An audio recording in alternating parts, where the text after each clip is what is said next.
next to her realized Sumitra, even though she was standing upright, she was not breathing at all. It was like she was a statue. Around Sumitra, and then a few minutes later, the medicine man arrived. He broke through the circle, went right up to Sumitra, and began checking her out. He checked her pulse, he checked her heartbeat, he had a look inside her mouth, he looked in her eyes, and then after a minute, he stepped back and he just said, "She's dead."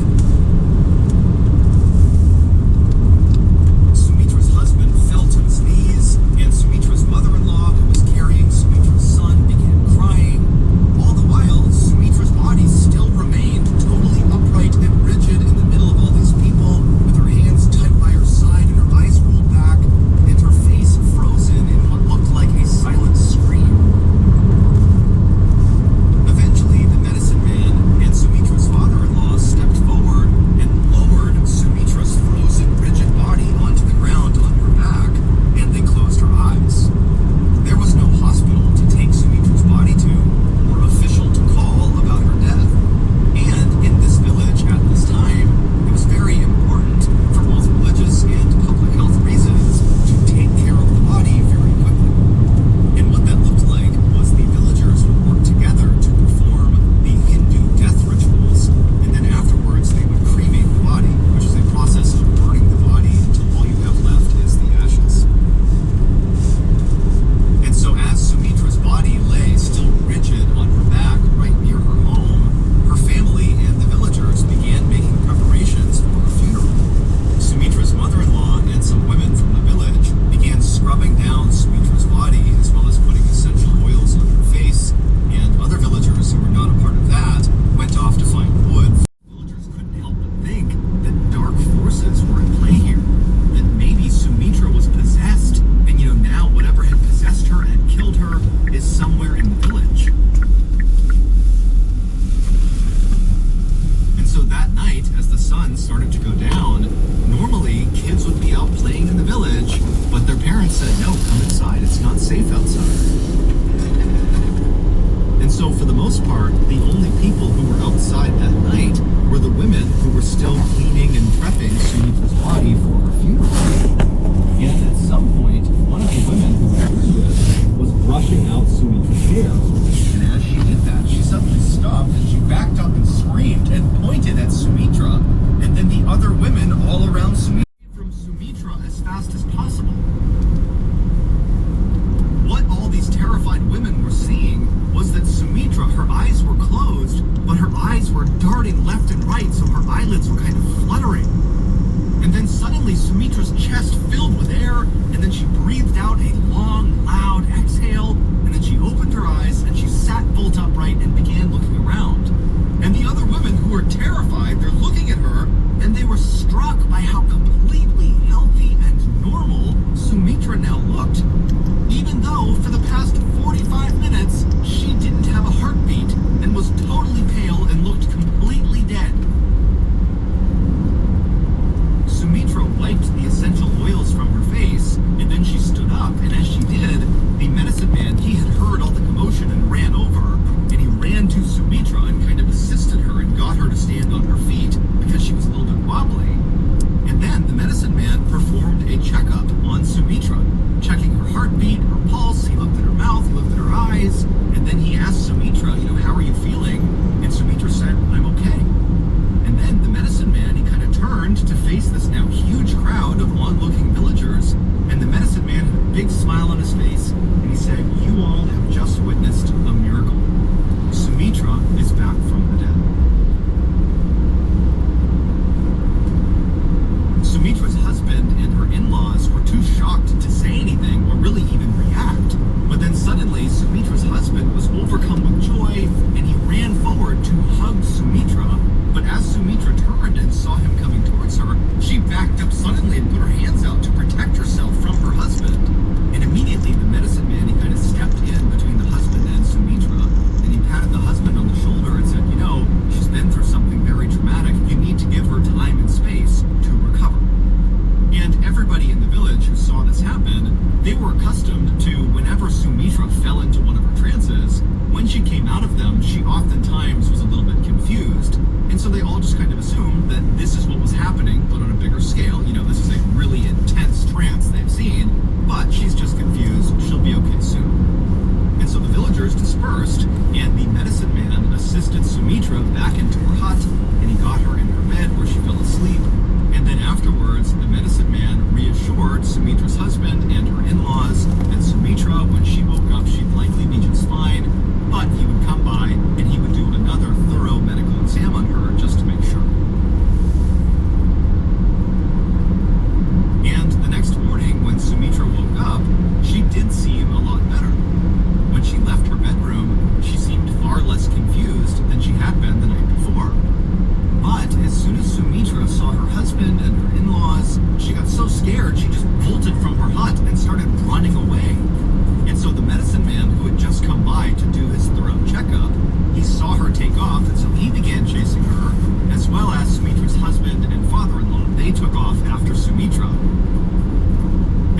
Sumitra began refusing to touch her beloved son, and instead would demand that someone bring her Rinku and Tinku. But when no one knew who or what she was talking about, Sumitra would just get furious.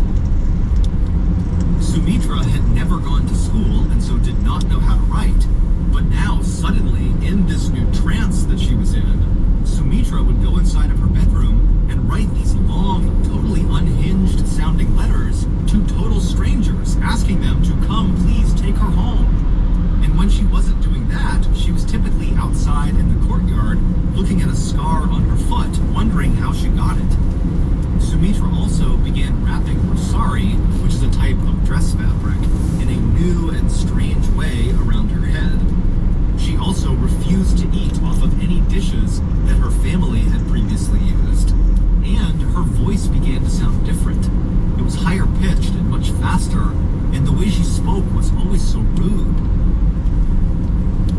And so eventually, Sumitra's husband and her in-laws and everybody in the village just kind of resigned themselves to the fact that when Sumitra had not had a heartbeat for 45 minutes when she died, during that time, she likely suffered serious brain damage, or at a minimum, when she kind of came back from the dead, she suffered some kind of psychological break. And so that was why she was acting the way she was. And soon, people just stopped trying to break Sumitra out of this trance she was in, and instead, they all focused on just trying to keep her from running away or hurting herself.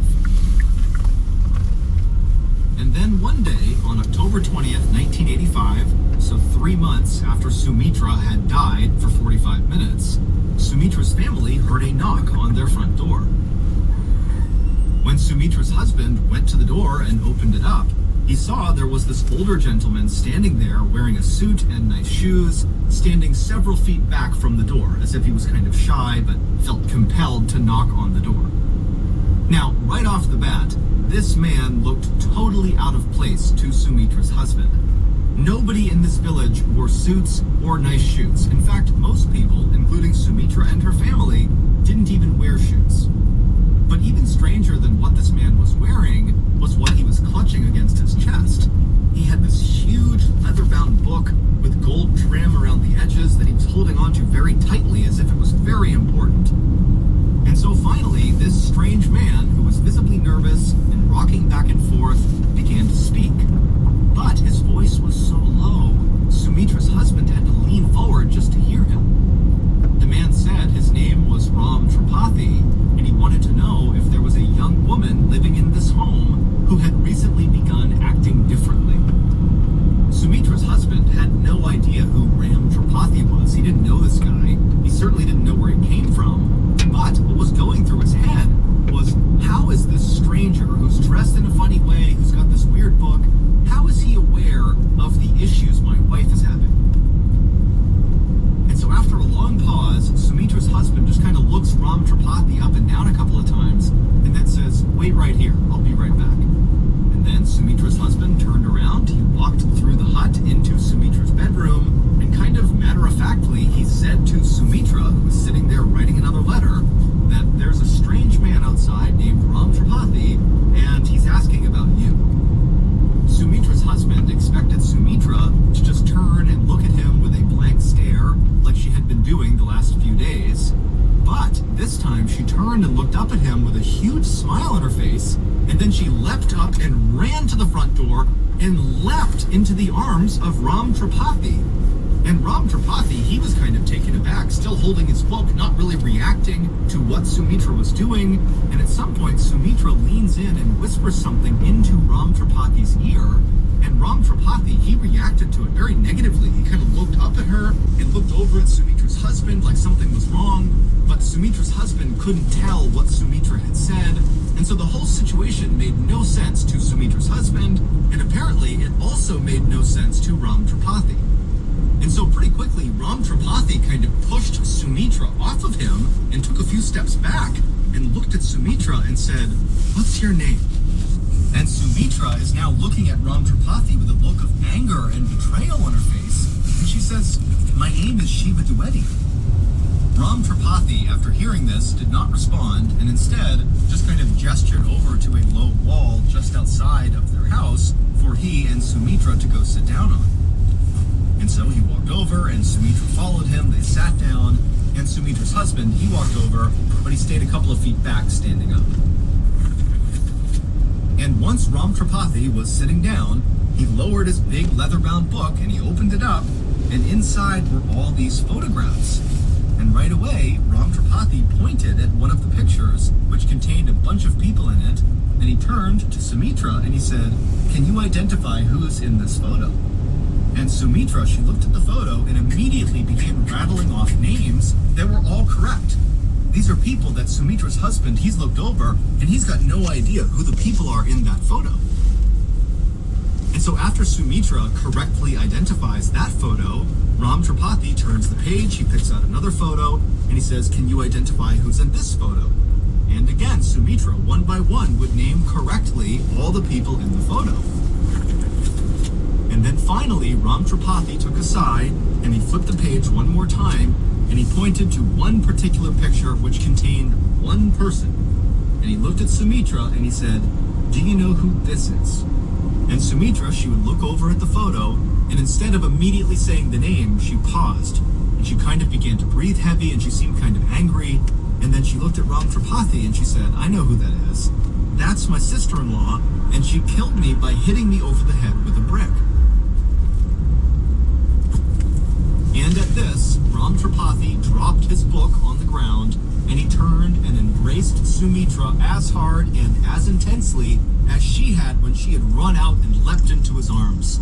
And he and Sumitra, they hugged and cried for a long time. And then finally, when they separated, Ram Tripathi turned to Sumitra's husband, who's still just standing there totally bewildered, and he tells him, "Let's go inside and I'll explain everything."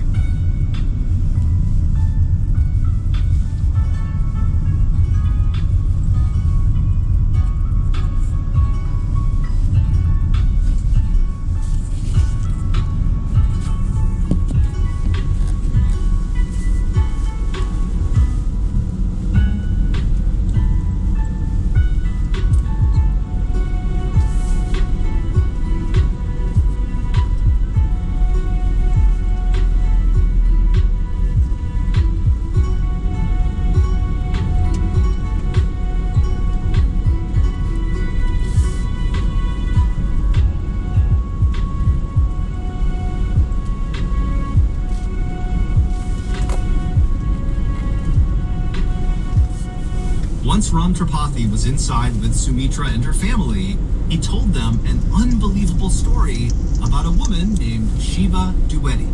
Shiva Dwivedi was, of course, the name that Sumitra for months had been saying was her own. But over those few months, her family had just assumed that that name meant nothing and that what she was saying was nonsense because of her brain injury. But Ram Tripathi would tell them that Shiva Dwivedi was the name of a young woman who lived in a city none of them had ever heard before, located about 60 miles away from their village. He would tell them that Shiva was a very wealthy woman who was college educated, and she had 2 young sons. And it would turn out that Shiva's youngest child was born almost on the same day that Sumitra's child was born, in December of 1984. But unlike Sumitra, who after the birth of her child felt like her life got so much better, she loved her family, she was excited about the future, for Shiva, it was the opposite. When her first child arrived, it was like her life got worse and worse and worse. Shiva's in-laws had grown to hate her. They didn't like that she was so well educated, and they hated the family she came from. And so by early 1985, when by this point Sumitra was regularly falling into those trances with her eyes rolling back and her teeth gnashing, the tension and fighting in Shiva's home, 60 miles away, was reaching an almost unbearable level. Shiva began writing these long letters that she would send to her family far away, where she would detail waking up almost every night with nightmares, screaming. And in May of 1985, which is when Sumitra began speaking during her trances, Shiva got into the biggest fight she had ever gotten into with her in-laws about attending a family wedding. And on the night of May 18th, 1985, Shiva's neighbors in her city saw Shiva's in-laws literally carrying Shiva's body, which appeared to be unconscious, as they walked along the railroad tracks. When these neighbors ran up and asked if everything was okay with Shiva, Shiva's in-laws just said, oh, she's sick and we're taking her to the hospital. Now, it was nighttime, there were no lights around, and so it was really dark, and these neighbors couldn't get a good look at Shiva to see, what was going on with her. And so even though they thought this was very strange, they decided not to say anything. The next morning, Shiva's dead body was found lying on the train tracks right near the train station. And so someone raised the alarm, and before long, Shiva's uncle and sister ran to the train station, and when they got there and saw Shiva on the tracks, they also saw Shiva's in-laws were already there. And when they spoke to Shiva's in-laws, they told the uncle and the sister that it looks like Shiva must have jumped in front of a train to commit suicide. But the uncle and sister are looking down at Shiva's body, and there appeared to be really no markings, bruises, cuts of any kind on her body that you would expect from getting hit by a train, except Shiva did have a very big mark on her head. Later on, the uncle and sister would say it looked like something had bashed Shiva's head in. Shiva's in-laws would immediately cremate Shiva's body before Shiva's actual family could stop them, and the police in this area were not good at investigating crime. So when Shiva's in-laws went to them and said, yep, she jumped in front of a train, she committed suicide, but we don't have a body because we already cremated her, the police just accepted it. Shiva's father was convinced that Shiva had been murdered, but he didn't have a way to prove it. Until Sumitra appeared to die on July 19th, 1985, and then came back to life, claiming to be Shiva. Shiva's father had heard a rumor about some girl in a village 60 miles away claiming to be his dead daughter. Now, at first, Shiva's father did not believe this, but eventually he decided he would go to the village and test this girl to see if maybe it was true. And so, on October 20th, 1985, Shiva's father put on his best suit and his nicest shoes, he brought his leather-bound photo book, and he headed to Sumitra's village and knocked on her hut. Ram Tripathi was Shiva's dad. When Sumitra at first ran outside and leapt onto Ram Tripathi and hugged him, and then whispered something into his ear that Sumitra's husband saw happening but couldn't hear what she said, and then Ram Tripathi, when he heard what she whispered, he kind of recoiled and acted angry for a second. What Sumitra was saying was, Papa. In the moment, Ram Tripathi, who was not convinced Sumitra was his daughter, felt like this is a horrible, elaborate hoax and it needs to stop. But then Sumitra correctly identified 15 people in his leather-bound photo album, including the sister-in-law who she said killed her. And even more convincing than that was that Sumitra knew how Shiva had been killed, by getting smashed over the head with a brick. This was a question that Ram Tripathi had never heard the answer to before. And at that point, Ram Tripathi believed that this must be his daughter's reincarnated spirit inside of Sumitra. And so that was when he dropped the book and gave her a big hug. This story is considered to be one of the most credible reincarnation stories ever recorded. Scientists from the University of Virginia in America actually went to India to study Sumitra and interview everybody involved. And they concluded that this was not a hoax. They said that Sumitra had most likely either been possessed by or reincarnated as Shiva Dwivedi. The change in Sumitra's voice that her family noticed was the same accent that Shiva had. It was very urban and educated. The strange new way that Sumitra wrapped her sari on her head was the same way that Shiva did. Sumitra was rude to her family and refused to eat off the same dishes as them because she believed she was actually a very wealthy woman who was for some reason being forced to live in this poor person's hut. And when Sumitra asked for Tinku and Rinku, those were nicknames that Shiva had her two sons. And all those seemingly unhinged letters that Sumitra had written and fired off to random strangers were in fact sent to various members of Shiva's family. After Shiva's father, Ram Tripathi, brought Sumitra's story to the police would actually investigate this case, and they would charge some members of Shiva's family. But ultimately, Sumitra's testimony was deemed unacceptable for court, and so the case was never officially solved. As for Shiva's in-laws, they have always denied killing her. Sumitra lived the entire rest of her life as Shiva, and Shiva's real parents accepted her as their daughter. Sumitra also came to accept her son and raised her son with her husband in their little village until she died in 1998.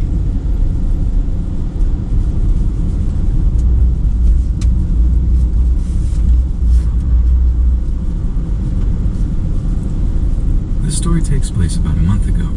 I was working in the forest with a company on getting some of the trees taken down for a housing development to be built.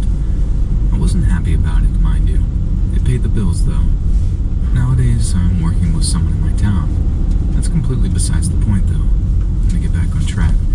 Now, being a logger is a lot of hard work, and being that you're in the woods 90% of the time, you can come across some weird stuff.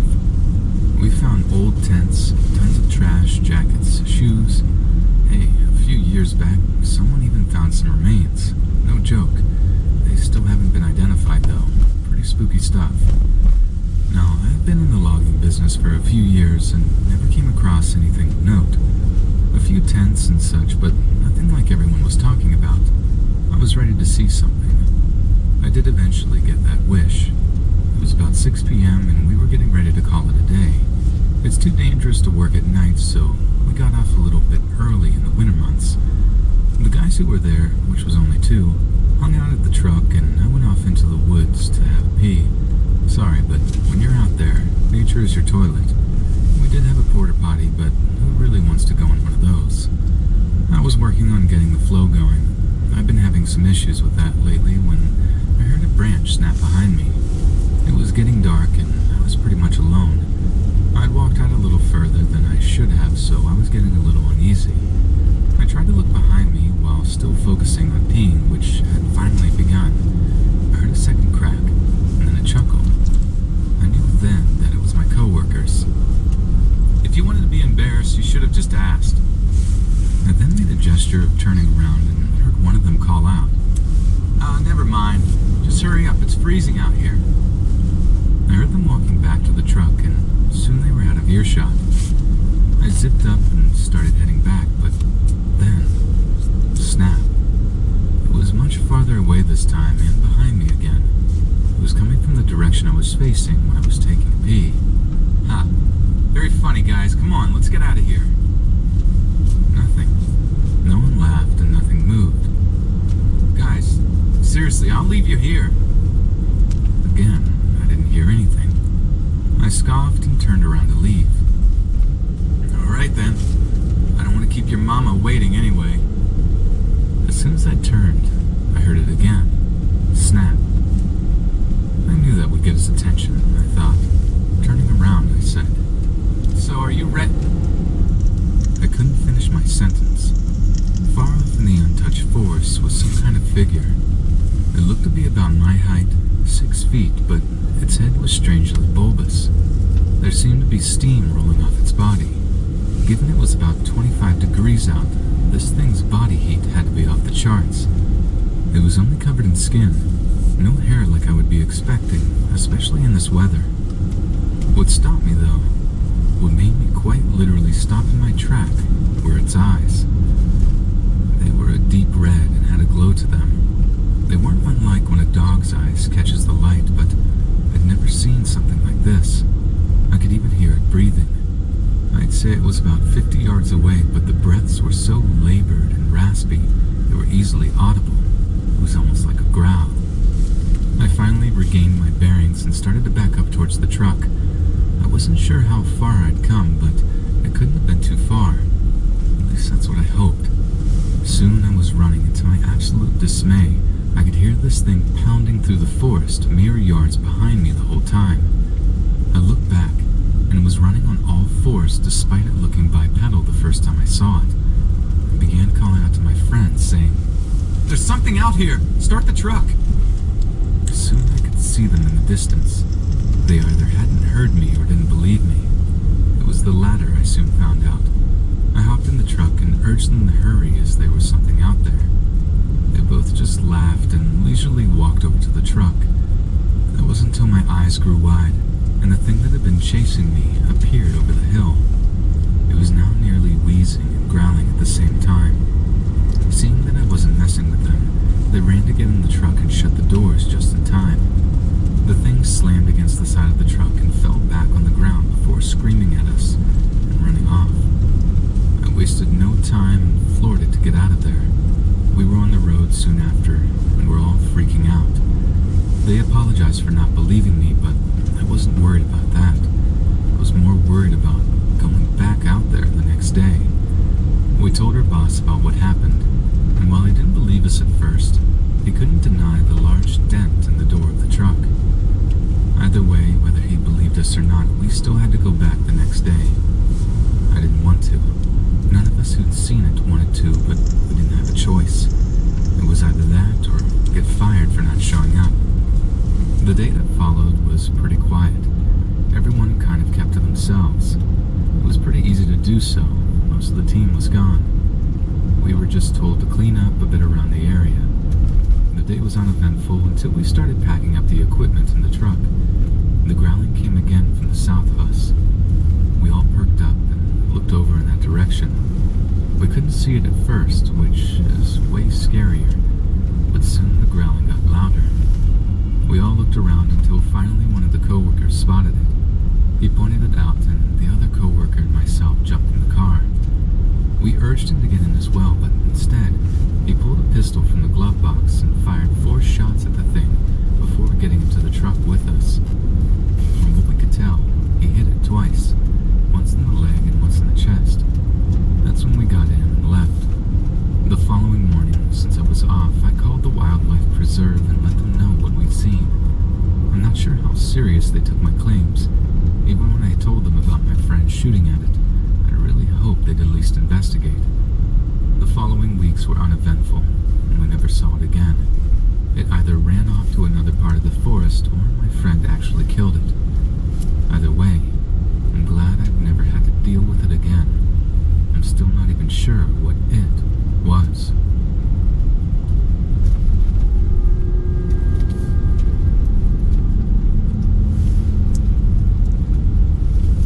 This takes place about a week ago. For some context, I was totally alone, and this takes place in Tennessee. A buddy of mine told me about a fishing hole he came across a few days before, and I had decided to go check it out. He'd apparently had a good turnout, so I figured I'd try my luck. I asked him to come with me, but his daughter was sick, so he was staying at home with her. I told him I understood and headed off by myself.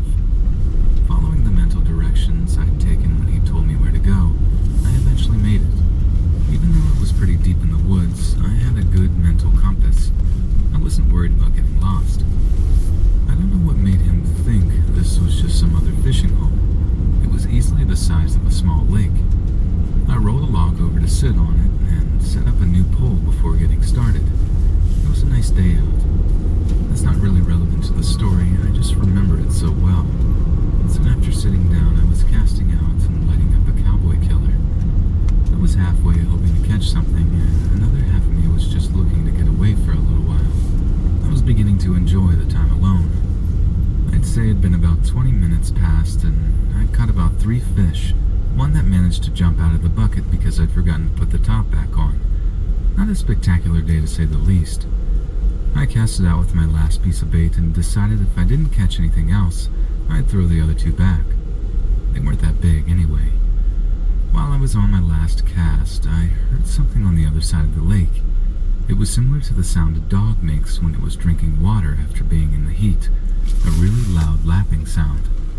I focused on the other bank, and sure enough, there was something drinking from the water on the other side. My eyesight isn't what it used to be, but I was fairly certain on what I was seeing. and I didn't like it. It was like nothing I'd ever seen. I'd say it was the size of a deer and stood like one as well, with its head being held low to reach the water. But then, it did something I'd never seen a deer do. It dove into the water. Now, I'm not super well versed in wildlife, so I thought nothing of it at first. It was a little weird, sure, but I thought it was just something I wasn't familiar with. Soon after it had disappeared under the water, I saw my cork go under. I went to grab the pole that I had wedged in an opening of the log I was sitting on, but about that time I did, my entire pole went into the lake. It happened so fast, there was no way I could have grabbed it. Totally dumbfounded, I looked out to the lake. I didn't think there was anything in there that could pull down my pole, but I started thinking about what I had just seen on the other bank. That's when I grabbed my pocket knife. It wasn't a huge one, but it could cause some damage. I started packing up, staying on my guard just in case. Then I heard it. There was a wet, sloshing sound from behind. Was it through things? Rushing and screaming things. There were many nights where dishes were thrown from the kitchen into mine and sometimes in other kids' rooms. Only Grandma's room and the bathroom had doors, so it soon became a rule that nothing could be left on the countertops, and all the cupboards were locked from the latches. The ones that were put with the latch closed, the open out of the bedroom. The fridge was so locked for the same reason. We would wake up to milk or other things being thrown into the living rooms and the bedrooms. It got so bad that Grandma and the priest came over every weekend, until she was too old and sick and was taken to a nursing facility. When they stopped coming, it just passed. It was like a burst. Everything just went crazy. Religious thought that I feel that priest was stopping something bad that now had full control again. It was far more than complete broken. Faces were not supposed to. When they stopped coming, let's see, there was more traffic. It was screaming and selling in the kitchen pantry. It's no longer, there's still so much stuff I haven't touched on. I'll post more later and try to tell more stories at a time. I'll answer as many questions as I can. Thanks for listening. It's worth talking about because it seems real. There was a lot that happened, some that I won't be able to talk about because there are just some things you can't put into words. Everything sounds fake even to me, but had there not been so many witnesses in my family, I would not believe it was real. I would in fact think that I was the crazy one.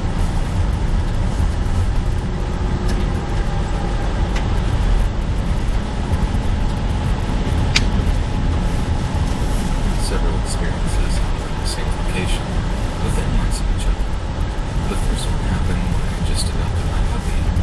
He was 11 weeks old and loved everyone. He would run up to anyone and everyone and tail wag, the friendliest thing. One day, we were out on a walk in a large, open cow field behind where I lived at the time. It was dusk and there wasn't really anyone else around, except this hiker in the distance walking toward us. My dog saw him and stopped in his tracks, then held low to the ground and just started growling. The hiker was still too far off away from me to even make out his face, but my puppy was freaking out. As he got closer, I started making him seriously unnerved. He was pacing towards us like a robot. That's the only way I can describe him, or like the way military people walk. He was pale, white, and had these dead eyes that seemed to not see us at all. There was no acknowledgement of us whatsoever. He just robo-sped walking straight in our direction. The dog was going crazy, growling and whining. I never heard him make those sounds before. When the hiker walked past me, I just felt this sense of dread hit me in the gut. It felt like pure evil. It was the single most terrifying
the ground, started growling, whining, just like the last time. He didn't acknowledge us. She just stared at this tree with her dead eyes. She was pale again, super pale. And when I got a glimpse of her face properly, I felt the same sense of dread as the last time. She looked fairly normal, except she had almost no eyes. And it was sounds insane. She had to slits, like someone who's done too much cocaine and had their nose fall off, like Voldemort. I don't think the dog could have been growling at her appearance, though, because her back was turned to us when the growling started. The third one freaked me out the most. A friend and I were just leaving my house to walk the dog, and we realized we'd forgotten something inside.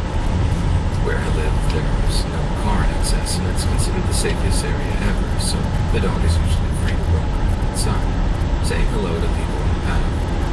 We left him outside for a second while we went back in, and when we came out, there was a man in a business suit standing completely still, staring at me. The dog was staring back at him, not growling this time, just very still. It was so weird. He wasn't looking at the dog like he was afraid of it, more like he'd never seen one before. It was a curious look. He was genuinely intrigued by him. Also, the fact that he was wearing a suit was strange, because I live going on a boat in the river. It's muddy and there's cows and dogs and stuff. It was just such a strange outfit.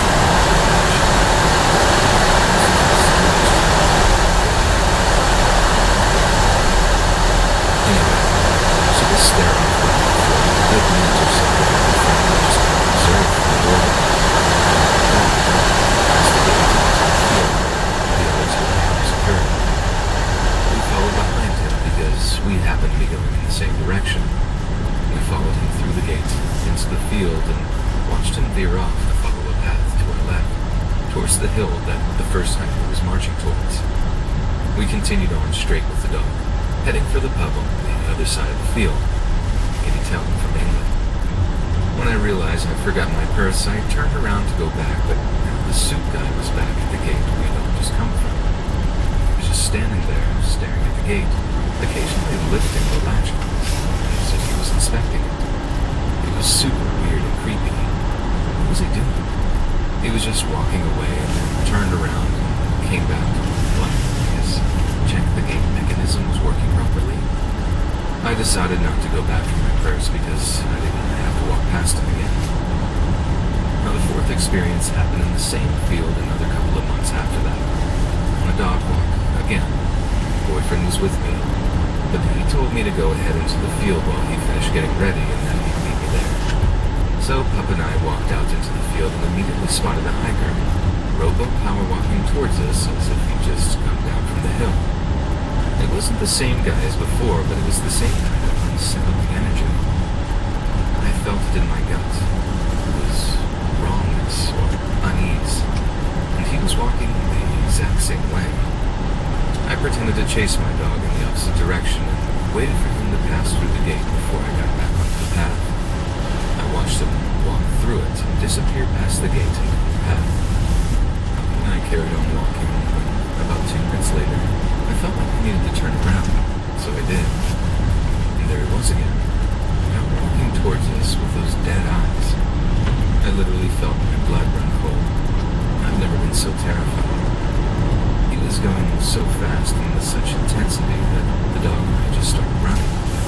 I fumbled for my phone and tried to call my boyfriend, who didn't answer, and veered off the path, cut through the long grass, and circled back to the gate of the giant park.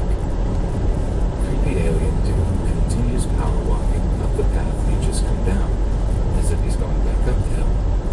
Sweating and out of breath, I spotted my boyfriend finally walking to join us, and ran to him babbling about the weirdo hiker with the bad energy.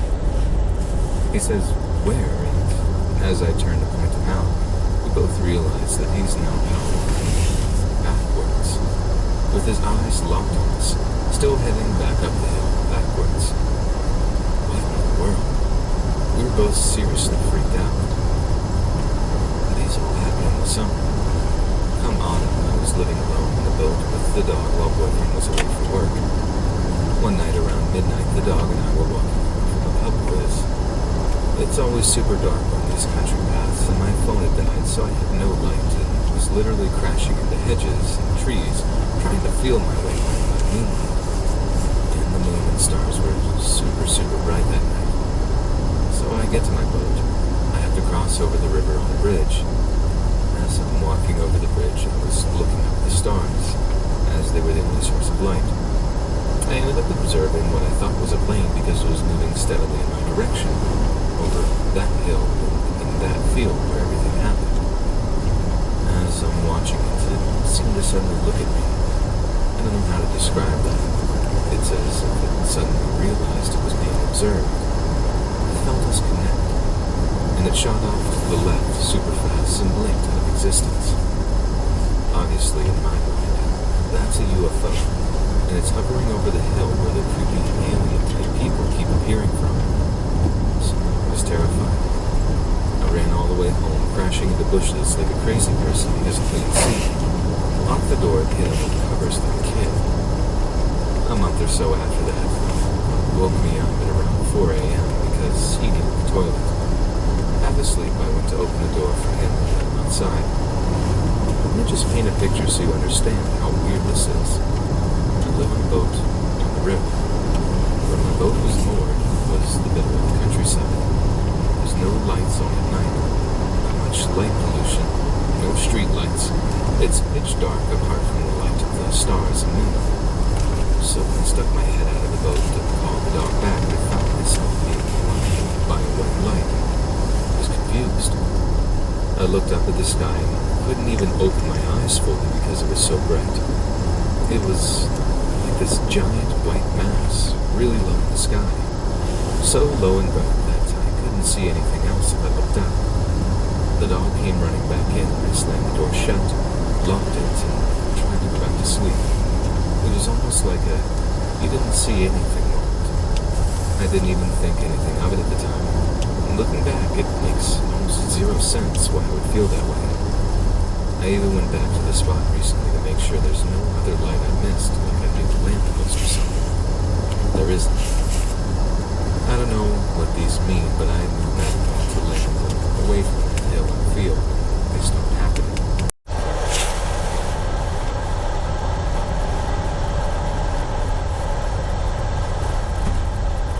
I didn't see the thing at all, meaning I was so caught off guard that the stumble almost sent me crashing into the dirt.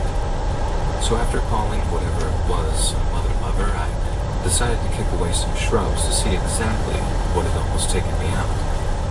I figured it'd be a rock of some description, and if it was possible to do so, I planned on digging it up and tossing it to one side to ensure that no one would be tripping over it again. Some might call this a little extreme, but it becomes second nature to make the park as safe a place as possible for visitors and co-workers alike.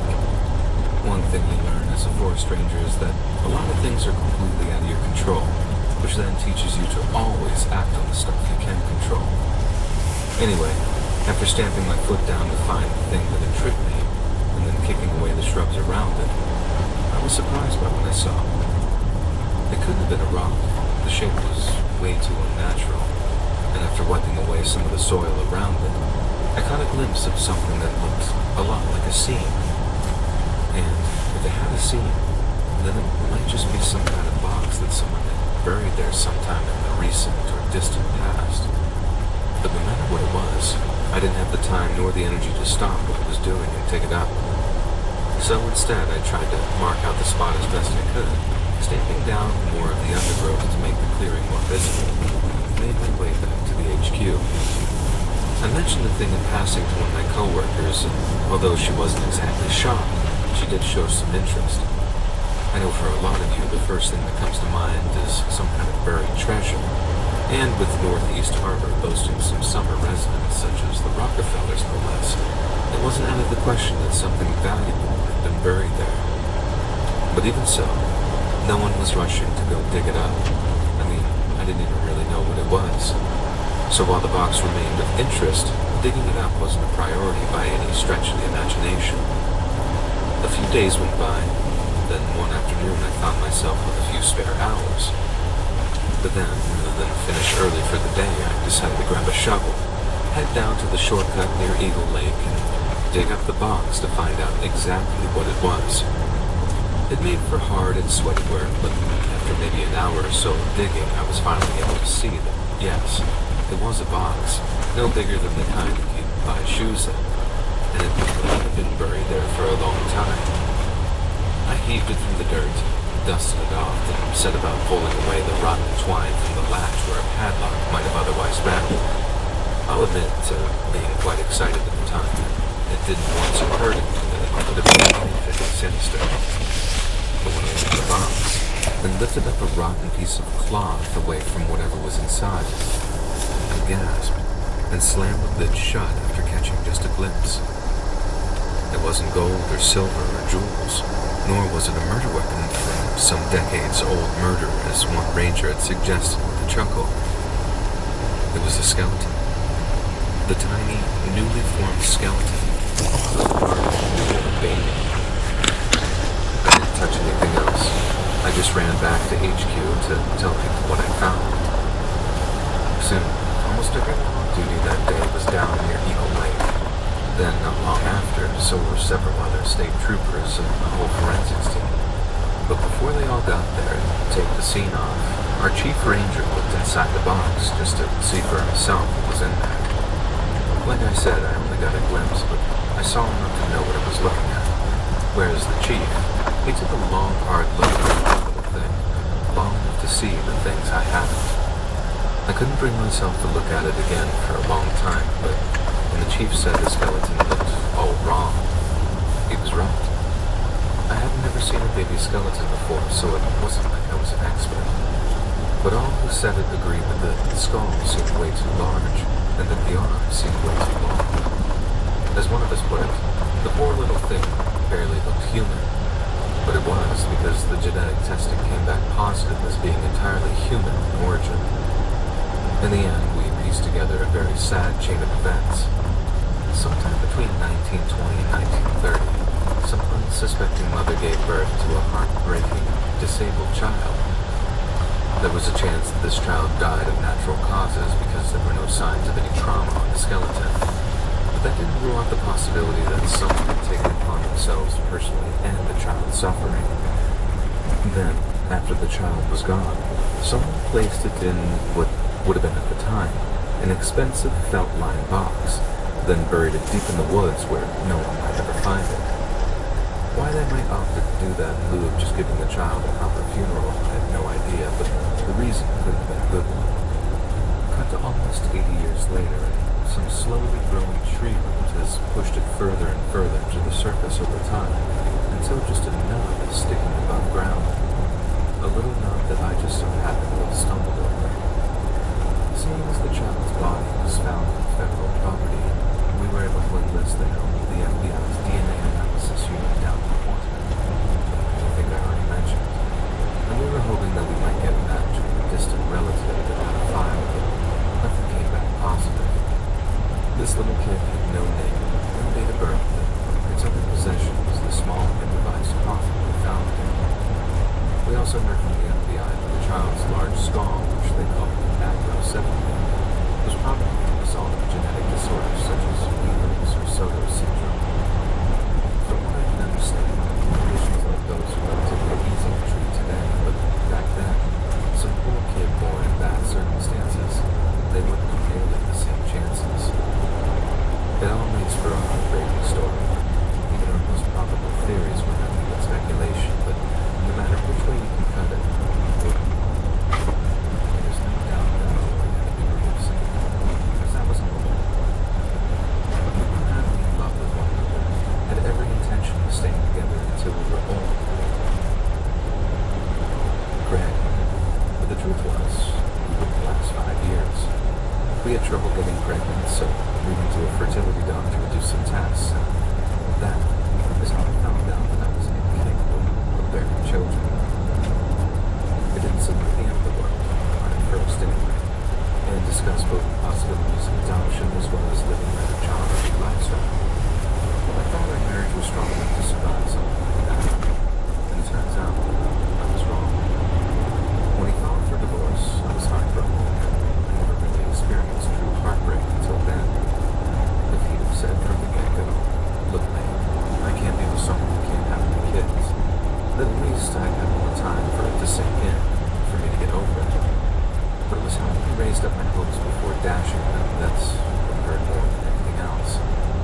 couldn't bear to be around him after that. He wanted to be an amicable split, but I just didn't have anything to remain friends with him. I guess that must make me seem pretty immature to some people, but I just wasn't emotionally equipped to deal with something like that. I left town, moved back in with my parents for a few months, then set about deciding what I wanted to do with my life. It may sound silly, but I half expected my role in life to be a mother and homemaker. I know that isn't exactly shooting for the stars to some, but it was all I ever really wanted. I wanted a simple life, a happy life, and it took me an embarrassingly long amount of time to realize that I could be happy being something other than a housewife. During that time, I was finally able to go outside without bursting in tears at the first sight of my mother and child. I spent a lot of time picking open trails. The peace and seclusion helped me put my mind back together again, but the more I did, the more I realized something about myself.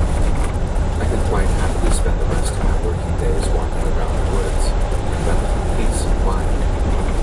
Then, when I mentioned that to my dad, he very casually suggested something that would change my life forever. "Why don't you apply to the Forest Service?" he asked one day. And I remember trying to think of a reason why that wasn't possible. I couldn't picture myself being a ranger, but back then, I could hardly picture myself doing anything at all except crying myself to sleep every night after hours upon hours of just terrible television. But then the more I thought about it, the more I realized that there were no reasons I couldn't be a park ranger. Since I didn't have a bachelor's degree, I'd have to intern for a full 2 years before being offered a full-time position. But that didn't bother me. I sure didn't have anything else going on for me at the time, so I decided to just go for it.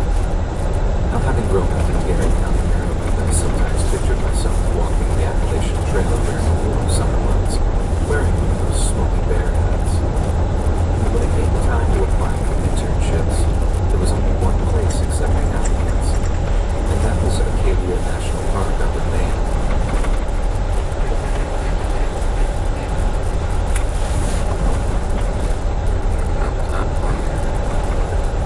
My point is, there was a real possibility that if someone had neglected to button the door up tight, the person might have been able to gain access to the house in almost complete silence.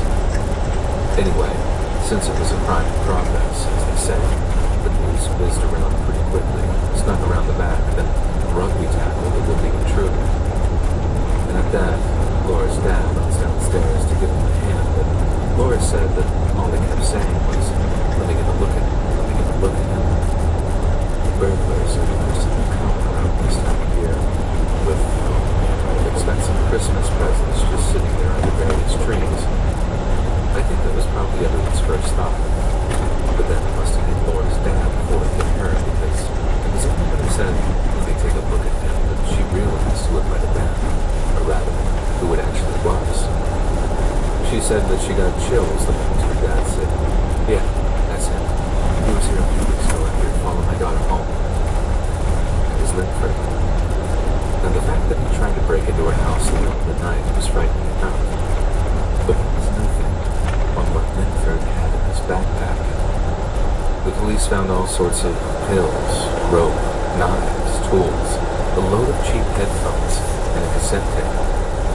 The police told Laura's dad they tried playing the tape, but all that was on it was a weird kind of discordant music.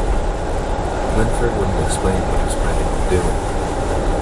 I know he was arrested, but he ended up getting charged with a load of different things, and I don't think I can remember them all off the top of my head.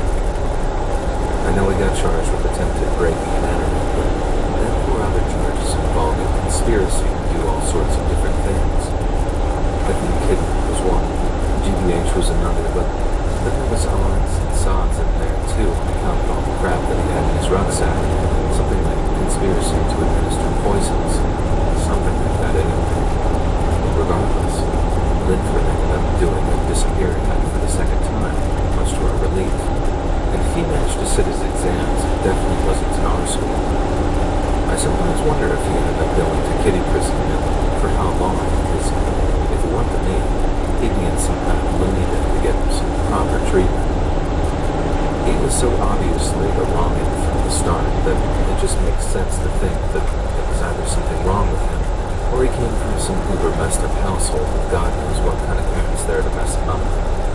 Either way, if he got locked up, I hope he got some actual treatment for whatever was wrong with him, instead of just getting worse and worse until I end up seeing on the front page of a newspaper over something truly terrible that he's done. The weirdest thing is, though, I sometimes think that thing might involve me. He'd always shown up twice before in my life. Why not a third? And if he's gotten worse and worse with age, what will he be like if I suddenly run into him in a dark alley one night? I suppose I might never know the answers to those questions. But what I do know is that if I ever run into Linford, I'll run a mile the other way just to avoid him.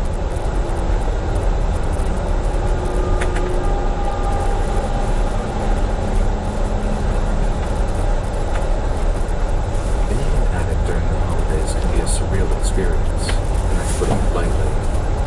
My first Christmas as a junkie was actually pretty awesome, if you can believe it. I was still a weekend warrior back then, limiting my doses to stave off physical addiction. And whenever I felt myself getting a little too into it, I'd wean myself off with Suboxone and then start all over again. But then, as time went by, the small amount I used to do wasn't enough, so just a little got to be more and more. Slowly but surely, it took over my hobbies, work, and eventually family, until the only important thing in the world was making sure that I had enough not to get dope sick. I managed to stay functioning for about a year. By that I mean I managed to hold down a job, keep up with relationships, and otherwise refrain from being totally screwed. But after a bad breakup with the one girl that was holding me together, I gave up on any kind of dream or aspiration I had and settled myself on the beach for the rest of my life instead. I guess that sounds like a pretty crappy decision when I lay it out like that, but that's essentially what I did.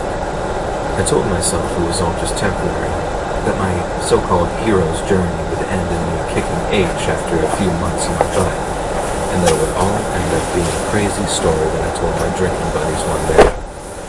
Well, a few months turned into 6 years of lost time, and like I said, the first few holiday seasons weren't so bad.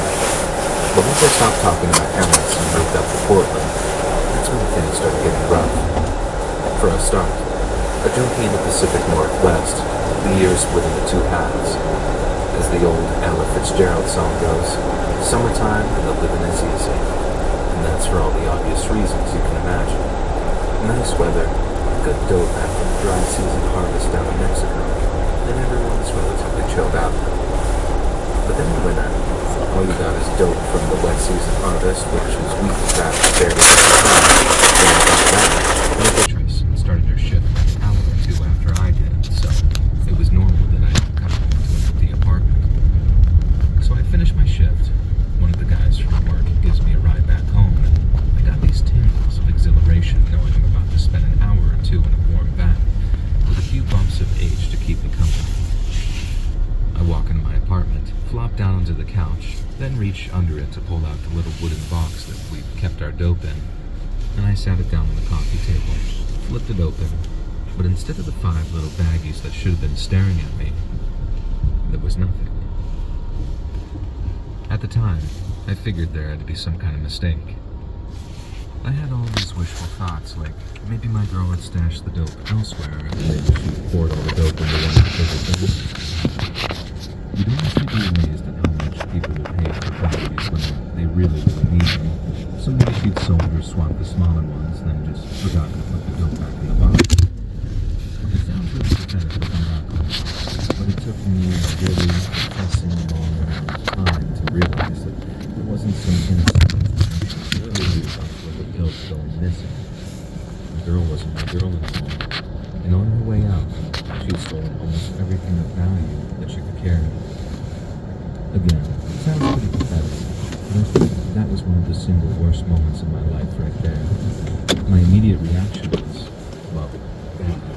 With addiction comes a certain pragmatism. Every moment I wasted freaking out that the love of my life had betrayed me for a few bags of dope was one that I wasn't spending trying to recoup my losses. So I got to work. I walked for miles, literally miles, making almost constant phone calls to a bunch of different people. Don't get it twisted, I was still trying to call my girl, but she continued ducking my calls, and in the end, it didn't make sense to jam up my line with calls to her voicemail, even if it did mean that I could leave her some threatening voicemails. I'm not proud of it, but it is what it is. Anyway, I call around every dealer I know, and everyone is either out of stuff or is finishing up for the night and not answering their phones.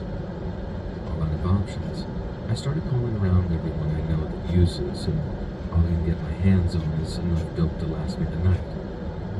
I walk over to the place, get the stuff, and walk all the way back to my apartment, still trying to get a hookup the whole way. When I get back, I wait until I'm feeling gross, then I fix, go to bed, and wake up bright and early the next day to start all over again. The next day, pretty much the same thing happened, only without the goddamn disaster at the start of it. I walked all over town, almost constantly on the phone, but all I could find was enough to fix me for that night and that night alone. Everywhere I went, I was asking if anyone had seen my girl, and everyone said no every single time. I had this overwhelming sensation that they were lying to me. I guess it was part of the paranoia, but partly based on the fact too, because she couldn't have just disappeared on her own like that. Someone knew where she was, and who she'd run off with. But even if they knew, they'd never tell me. No one wanted to have the blood on their hands.